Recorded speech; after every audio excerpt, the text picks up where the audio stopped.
Hello மக்களே, IPL 2026 திருவிழா start ஆயிடுச்சு. அதில் முதல் மேட்ச் யாருன்னா நம்ம ஆர்சிபியும் எஸ்ஆர்சி தான்.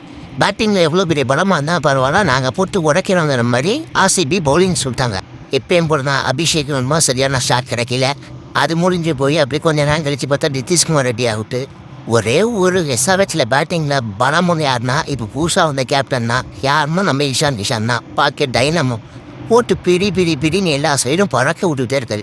ஒரு சைடில் நம்ம பிளிப் சால்ட் வந்து ஃப்ளையிங் சால்ட்டாக மாறிட்டாப்புல. பறந்து வர கேட்ச்லாம் பரன்னு குறுக்கி அடையாது. கையில் போடுற கேட்செல்லாம் கையில் பட்டாவே அது கேட்சுங்கிற ரேஞ்சு மாறி போச்சு. அப்படியே கொஞ்சம் கொஞ்சமாக மாறிக்கிட்டே இருக்குது மேட்ச்சு. கை மாறிக்கிட்டே இருக்கும்போது கடைசியில் ஆங்கிள் வருமா போட்டு ஆங்கிள் வருமா மாதிரி எல்லா ஆங்கிளையும் அடிக்க போட்டு போலமானு பிறந்துக்கிட்டாரு. ஓகே, டீசெண்டான டோட்டல் 200. அதை வந்து பொறுமையாக தான் வந்து சேஸ் பண்ணுவாங்க. இல்லை கொஞ்சம் டஃப்பான டோசன் நினச்சிருந்தா போட்டு பழக்கிறாங்க. அங்கிட்டு பார்த்தோம்னா ஆர்சிபிலேருந்து வந்து ஃபிலிப் சால்ட்டு கொஞ்சம் பேட்டிங்கில் கொஞ்சம் மந்தமான சால்ட்டாக மாறிட்டாப்புல. அதுக்கப்புறம் இதெல்லாம் வந்து கிங் கோலி சேஸ் மாஸ்டர் சொல்லவே தேவையில்லை, பறக்கிறாருங்க. பால் பட்டாவே கிளாஸ் தான். கிளாசிக்கான பேட்டிங் போட்டு பலமாக அழகாக கொண்டு போயிட்டே இருக்கார் மேட்சை.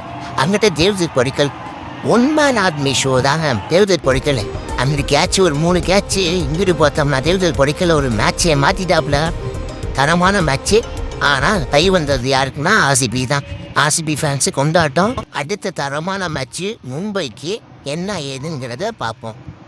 ஸ்டேடியம் மக்களே, டெய்லி ரிவ்யூ வந்துடும். டெய்லி 2 வீடியோ வந்து இறக்குறோம். ப்ரிடிக்ஷன்ஸ் வீடியோவும் இருக்குது, ரிவ்யூ வீடியோவும் இருக்குது. ஃபாலோ பண்ணுங்கள் மக்களே.